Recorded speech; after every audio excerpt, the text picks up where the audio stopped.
Hello, good morning. Welcome to day number 136, May 16th. Today we're going to be reading from 1 Samuel 18:5 through 19:24.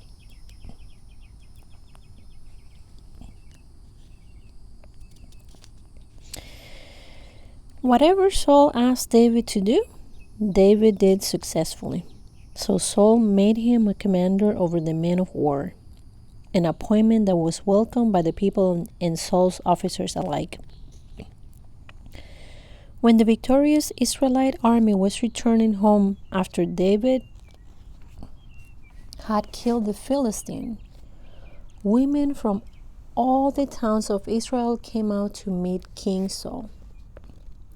They sang and danced for joy with tambourines and cymbals. This was their song.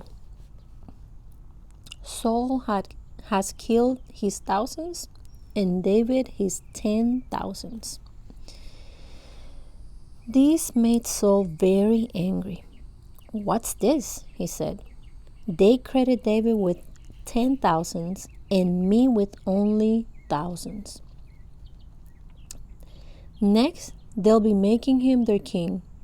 So from that time on, Saul kept a jealous eye on David. The very next day, a tormenting spirit from God overwhelmed Saul, and he began to rave in his house like a madman. David was playing the harp as he did each day, but Saul had a spear in his hand, and he suddenly hurled it at David, intending to pin him to the wall. But David escaped him twice. Saul was then afraid of David, for the Lord was with David and had turned away from Saul. Finally, Saul sent him away and appointed him commander over 1,000 men, and David faithfully led his troops into battle. David continued to succeed in everything he did, for the Lord was with him. When Saul recognized this, he became even more afraid of him.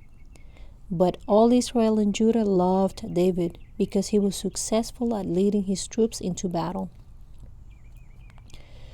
One day Saul said to David, "I am ready to give you my older daughter, Merab, as your wife. But first you must prove yourself to be a real warrior by fighting the Lord's battles." For Saul thought, "I'll send him out against the Philistines and let them kill him rather than doing it myself." "Who am I? And what is my family in Israel that I should be the king's son-in-law?" David exclaimed. "My father's family is nothing." So when the time came for Saul to give his daughter Merab in marriage to David, he gave her instead of Adriel, a man from Mehlah. In the meantime, Saul's daughter Michal had fallen in love with David, and Saul was delighted when he heard about it. "Here's another chance to see him killed by the Philistines," Saul said to himself. But to David he said, "Today you have a second chance to become my son-in-law." Then Saul told his men to say to David, "The king really likes you, and so do we. Why don't you accept the king's offer and become his son-in-law?" When Saul's men said these things to David, he replied, "How can a poor man from an humble family afford the bride price for the daughter of a king?" When Saul's men reported this back to the king, he told them, "Tell David that all I want for the bride price is 100 Philistine foreskins. Vengeance on my enemies is all I really want." But what Saul had in mind was that David will be killed in the fight. David was delighted to accept the offer. Before the time limit expired, he and his men went out and killed 200 Philistines. Then David fulfilled the king's requirement by presenting all their foreskins to him. So Saul gave his daughter Michal to David to be his wife. When Saul realized that the Lord was with David and how much his daughter Michal loved him, Saul became even more afraid of him, and he remained David's enemy for the rest of his life. Every time the commanders of the Philistines attacked, David was more successful against them than all the rest of Saul's officers. So David's name became very famous. Saul now urged his servants and his son Jonathan to assassinate David. But Jonathan, because of his strong affection for David, told him what his father was planning. Tomorrow morning, he warned him, you must find a hiding place out in the fields. I'll ask my father to go out there with me, and I'll talk to him about you. Then I'll tell you everything I can find out.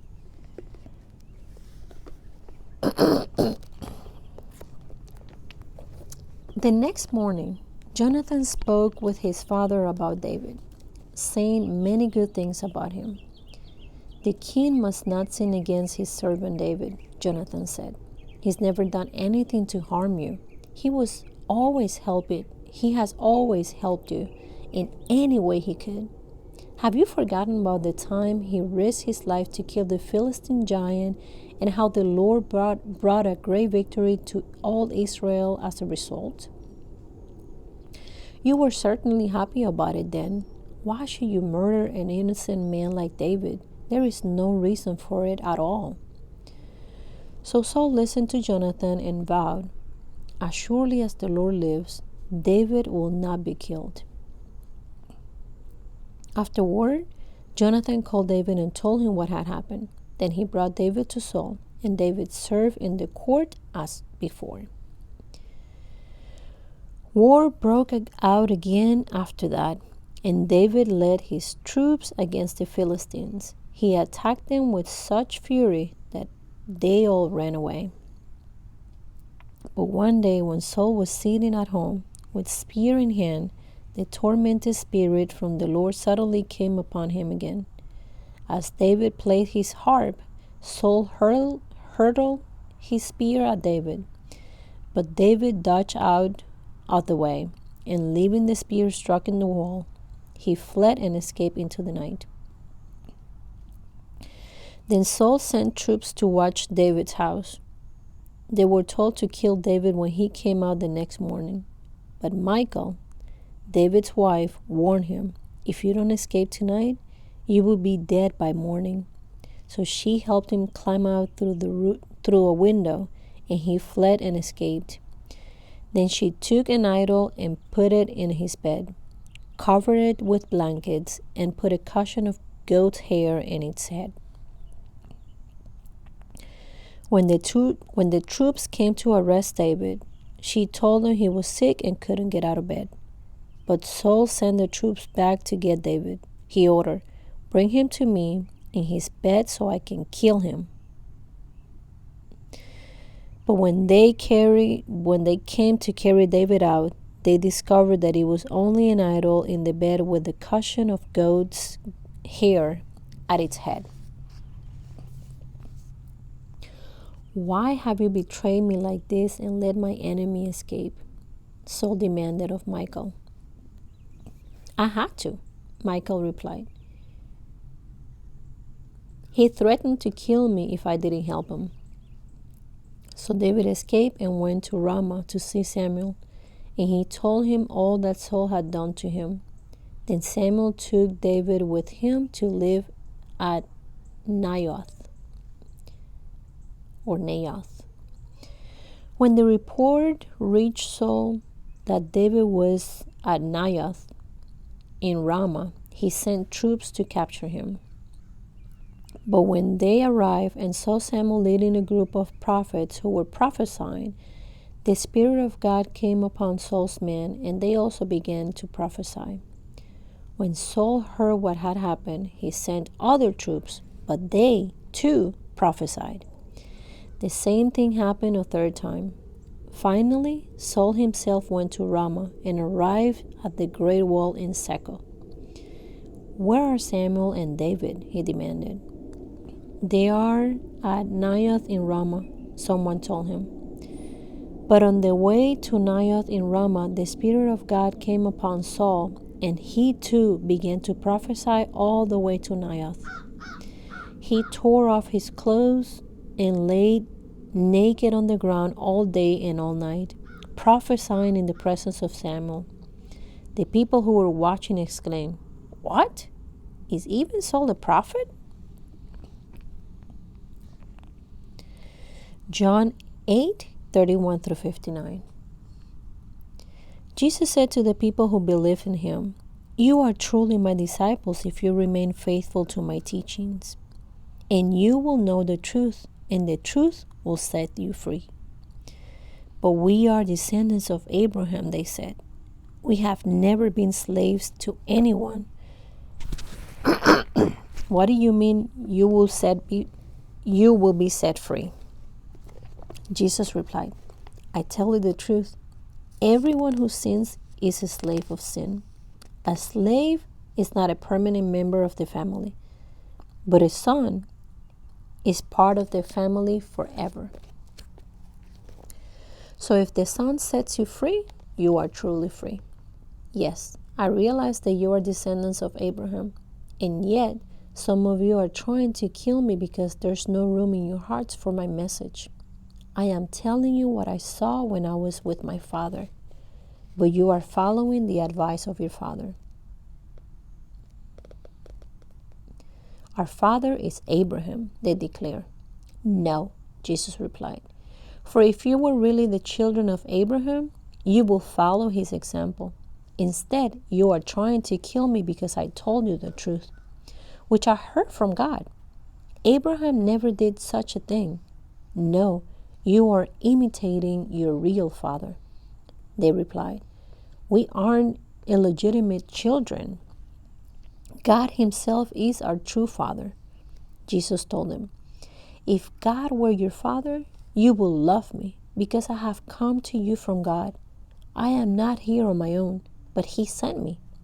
Why can't you understand what I'm saying? It's because you can't even hear me. For you are the children of your father, the devil, and you love to do the evil things he does. He was a murderer from the beginning. He has always hated the truth because there is no truth in him. When he lies, it is consistent with his character, for he is a liar and the father of lies. So when I tell you the truth, you just naturally don't believe me. Which of you can truthfully accuse me of sin? And since I am telling you the truth, why don't you believe me? Anyone who belongs to God listens gladly to the words of God, but you don't listen because you don't belong to God." The people retorted, "You Samaritan devil! Didn't we say all along that you were possessed by a demon?" "No," Jesus said, "I have no demon in me, for I honor my Father, and you dishonor me. And though I have no wish to glorify myself, God is going to glorify me. He is the true judge. I tell you the truth, anyone who obeys my teaching will never die." The people said, "Now we know you are possessed by a demon. Even Abraham and the prophets died, but you say, anyone who obeys my teaching will never die. Are you greater than our father Abraham? He died, and so did the prophets. Who do you think you are?" Jesus answered, "If I want glory for myself, it doesn't count. But it is my Father who will glorify me. You say, he is our God, but you don't even know him. I know him. If I said otherwise, I will be as great as a liar as you are. But I do know him and obey him. Your father Abraham rejoiced as he looked forward to my coming. He saw it and was glad." The people said, "You aren't even 50 years old. How can you say you have seen Abraham?" Jesus answered, I tell you the truth. Before Abraham was even born, I am. At that point, they picked up stones to throw at him, but Jesus was hidden from them and left the temple.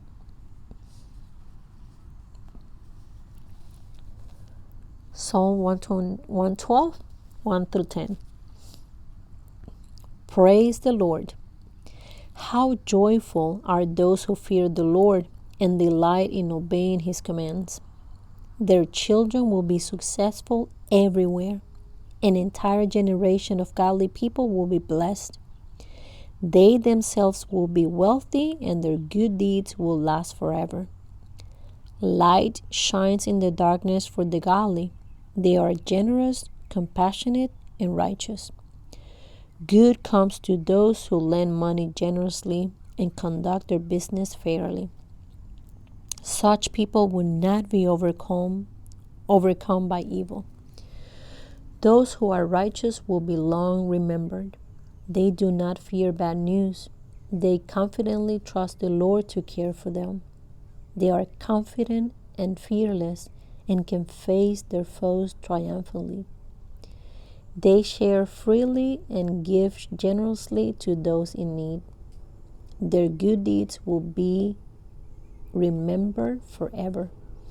They will have influence and honor. The wicked will see this and be infuriated. They will grind their teeth in anger. They will slink away, their hopes thwart. Proverbs 15, 12 through 14.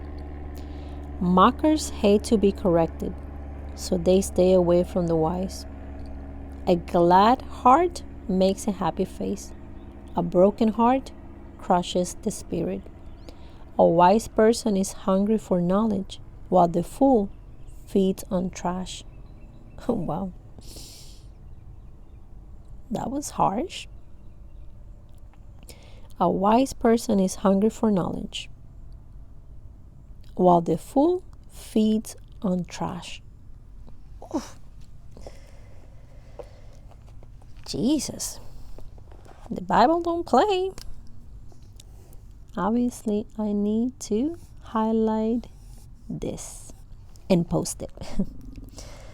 Well, guys, have an amazing day. I will see you guys tomorrow on day number 137. Have an amazing and blessed day.